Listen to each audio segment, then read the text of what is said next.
अस्सलाम वालेकुम वीवर्स, उम्मीद करती हूँ कि आप खैरियत से होंगे। तो सर्दी का मौसम है, हम बनाएंगे आज अलसी की पिन्नी, अलसी के लड्डू बनाएंगे। तो वीडियो को स्किप किए बगैर एंड तक ज़रूर देखिएगा। मेरे पास आधा किलो अलसी के बीज हैं, इनको अच्छी तरह हमने साफ़ करना है ताकि कोई कंकर वगैरह ना रह जाए। तो फिर हमने इनको ड्राई रोस्ट करना है। इतना रोस्ट करेंगे कि इसकी भीनी सी खुशबू हमें महसूस होना शुरू हो जाएगी और इसकी थोड़ी सी रंगत भी चेंज हो जाएगी। और इसके बाद हमने इसको गरम गरम ही ग्राइंड कर लेना है, क्योंकि ठंडी होने के बाद फिर हार्ड हो जाएगी। गरम होने के बाद इसमें थोड़ा सा ऑयल निकलेगा, कोई मसला नहीं है। अच्छी तरह इसको ग्राइंड करेंगे और इसका आटा बना लेंगे। और इसमें हम गंदम का दलिया इस्तेमाल कर सकते हैं, चाहें तो आप गंदम का आटा भी इसमें डाल सकते हैं। तो आधा किलो आटा है मेरे पास, इसको मैंने ड्राई रोस्ट करना है, रंगत चेंज होने तक इसको पकाना है। तो इसकी भी खुशबू आना शुरू हो जाएगी। पिछले सीज़न में मैंने रेसिपी लगाई थी पिन्नी की और अलसी के लड्डू की, ये वाली रेसिपी लगाई थी। उसमें मैंने एक चीज़, चने जो हैं भुने हुए, वो शामिल नहीं किए थे। उस तरीके से भी आप पिन्नियाँ बना सकते हो, इस तरीके से भी आप पिन्नी बना सकते हो। तो YouTube channel food with Sahida का विज़िट कीजिए, उधर से आपको वो वाली रेसिपी भी मिल जाएगी। तो गुड़ आप इसमें हस्बे ज़ायक़ा शामिल कर सकते हैं। मैंने आधा किलो से थोड़ा ज़्यादा ही गुड़ इसमें शामिल किया है। गुड़ को छोटा छोटा कर लेंगे। तो इसको कढ़ाई में डाल के आधा कप पानी शामिल करेंगे और अच्छा सा मज़ेदार सा शीरा इसका तैयार कर लेंगे। बहुत ही आसान और मिनटों में बनने वाली रेसिपी है। सर्दी के मौसम में ज़रूर बनाया कीजिए, क्योंकि गर्मी में तो ये खाई ही नहीं जाती, गर्म होती हैं। तो इसमें तकरीबन 1.5 पाव के करीब देसी घी जाएगा, या फिर आप जितना पसंद करें उतना घी इसमें शामिल कर सकते हैं। देसी घी नहीं है तो दूसरा घी भी आप इसमें शामिल कर सकते हैं। इसमें बादाम, अखरोट, तो किशमिश और इसमें मूंगफली के दाने मैंने निकाल के साफ़ किए हैं, वो डाले हैं।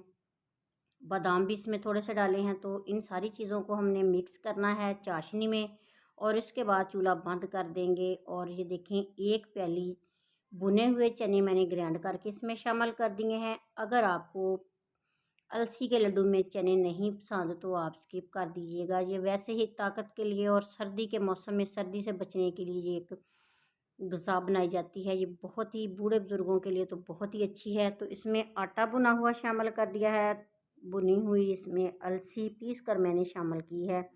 तो अलसी का हमने आटा बना लिया था। अब सारी चीज़ों को अच्छी तरह मिक्स करेंगे और मिक्स करने के बाद इसके बनाएंगे लड्डू।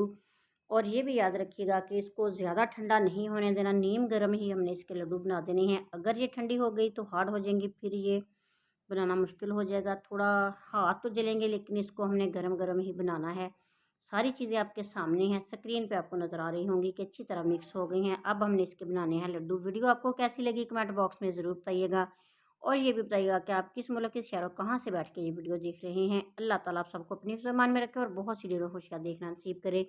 और हाँ, अगर आपने अभी तक भी मेरे चैनल को सब्सक्राइब नहीं किया तो प्लीज़ चैनल को सब्सक्राइब कर लीजिएगा, बेल आइकन प्रेस कर लीजिएगा, ताकि हर नई आने वाली वीडियो आप तक पहुँचती रहे और आप सिंपल सी और आसान सी रेसिपीज़ देखते रहें। मुझे दुआ में याद रखिएगा। अल्लाह ताला आप सबको अपनी ज़ुबान में रखे। ये देखें, अब हमने इसके लड्डू बना लिए हैं। आप किसी साइज़ के भी, छोटे बड़े किसी साइज़ के भी लड्डू बना सकते हैं। तो ये बहुत ही मज़े की रेसिपी है। और किस किस को अलसी के लड्डू पसंद है कमेंट बॉक्स में ज़रूर बताइएगा। और ये भी बताइएगा कि ये रेसिपी आपको सिंपल सी, आसान सी कैसी लगी है। अल्लाह ताला आप सबकी दिली मुरादें पूरी करे और आप सबको अपनी ज़ुबान में रखे और बहुत सी ढेरों खुशियाँ देखना नसीब करे। यहाँ रहें, खुश रहें, शाद रहें, आबाद रहें। अल्लाह ताला आप सबको अपने घरों में शादो आबाद रखे, आमीन। तो ये बहुत सिंपल सी रेसिपी मैंने बनाई है। तो अम्मी दादी के लिए और दादा अब्बू के लिए और बूढ़े बुज़ुर्गों के लिए बहुत ही अच्छी ये रेसिपी है। उनके लिए बनाइए और उनसे दुआ लीजिए। अल्लाह हाफ़िज़।